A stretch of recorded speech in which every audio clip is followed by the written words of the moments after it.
Welcome to Career Journeys, a series of videos by the Consortium for Public Education. Here we explore the career experiences and pathways of professionals from a wide variety of careers to help you think about the skills you'll need and the paths you might take after high school.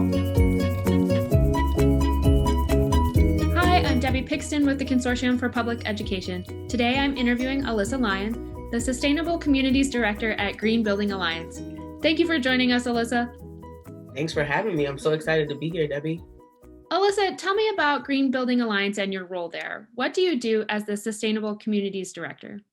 Sure. So the Green Building Alliance, we try to advance innovation in the built environment. So the built environment is your house, your school, your church, any kind of building. That's what you would consider the built environment. By empowering them to be economically and socially, and have them have socially vibrant places. So we basically want people to live in really nice, beautiful places. As the communities director, I kind of talk to people, ask them what they want to see in communities, help deliver programs that'll help them build up these socially vibrant places. And so if a lot of neighborhoods, you'll see a really, really nice park, really, really nice school. Then you go to some other neighborhoods and they don't kind of have those things. We like to talk about why those differences exist. And that is a part of the equity aspect of community programming. Alyssa, how did you end up as the Sustainable Communities Director? Can you tell us a little bit about your career path?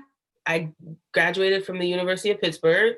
And afterwards, I was living in Greenfield, and I went down the street to Hazelwood, and I was like, exactly what I just said. There were so many differences between the two neighborhoods. So I just kind of reached out to someone at the city and asked them, like, hey, why do these neighborhoods not look the same?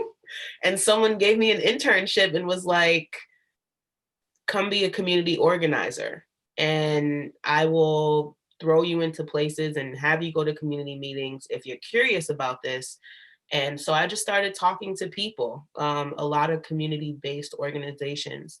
Community-based organizations could be your church, or they can be other programming and organizations you see around that your parents are probably, or people are probably affiliated with. And so I started doing that a lot, and I bounced around from organization to organization, growing in my organizer capacity. And then I wound up as a director here. The reason why I chose the Green Building Alliance, and I do want to say this, is because this sector of environmental justice does not have a lot of Black or brown people in this field. And when you think about environmental justice, you really are thinking about minority communities like Black people, Hispanics, LGBTQ, who are really, really affected mainly by environmental justice issues. For example, living down the street from a coke plant or a coke work, or having all this pollution in the air, is not good for you. If anyone has asthma, or if anyone has skin issues, or you see your hair changing, the water is harsh. Those kinds of things directly impact you every single day. And so I thought it was important to be a Black woman representing other marginalized groups in this sector. It was really important. Alyssa, what do you enjoy about the work that you're doing now?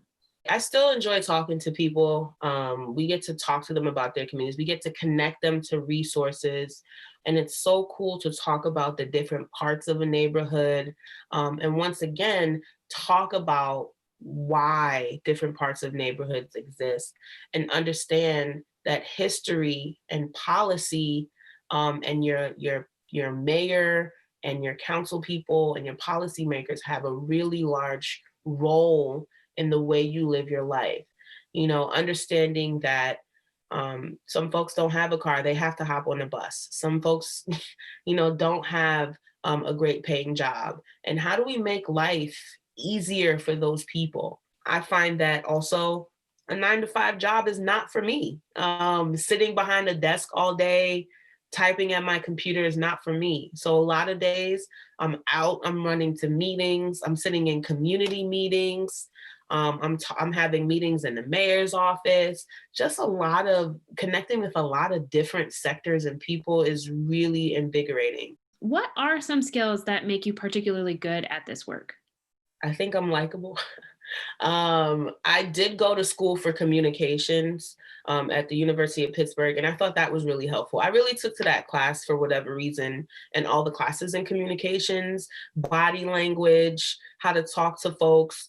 I also was an Africana Studies minor, so learning specifically how to talk with like Black, Brown, once again, minority, marginalized communities makes it even better because that's really what the world is comprised of. But I really think it's primarily the way that I conduct myself, and I try to listen and I try to take things in that has been the most helpful skill for me. How do connections between renewable energy and class justice really show up in your work? I don't think it's just renewable energy, right? I think it's all kind of environmental justice that shows up between class. That has a correlation between renewable energies and the class justice. And so, if we even think back to the history of redlining, where Black and Brown folks and other marginalized communities weren't even allowed to live in certain areas. If you think about where they were poised to live, less access to trees, less access to commute, an easy commute, less access to fresh food. And so all of it is connected. Right now, myself, I recently purchased a home, and we purchased a home right down the street from a plant. Every single day, I have to take an allergy pill now. And that wasn't the same for when I lived in the North Side. But even though I'm a native New Yorker, Pittsburgh's air is just worse. And so all of it is connected down to the water you drink. And those everyday choices, believe it or not, have an impact. And so I know people like to talk about one planet, but it's one planet for the people. One planet because the people need to live to keep that planet going. It's not like once Earth turns brown, we can just say, dang, let's go to Mars. We can't, because Earth will still be here. It might be brown, it might be wrinkly, it'll still be here. But us, what is our long lasting impact on this Earth? And so I'm trying to look at the whole entire oppressive structure. It's all in the oppressive system. And that kind of social learning and that kind of work, that social work, right? And I don't want to take a work from social workers, but this kind of social work is really enlightening. And you really get to inspire people on kind of like behavioral and life changes on how to be good to each other every day. Alyssa, if youth want to get involved in this kind of work right now in their home communities, what are some things that they might be able to do? Yeah, I would look up your local community development corporation, like who's your locally based community organization? Can you start to volunteer with them? Definitely attend community meetings. I think another thing you can do is look up your neighborhood representative, your county rep, your city rep, and start attending, even listening on those meetings. It doesn't even take, they're broadcasting those meetings. They're live, they're public.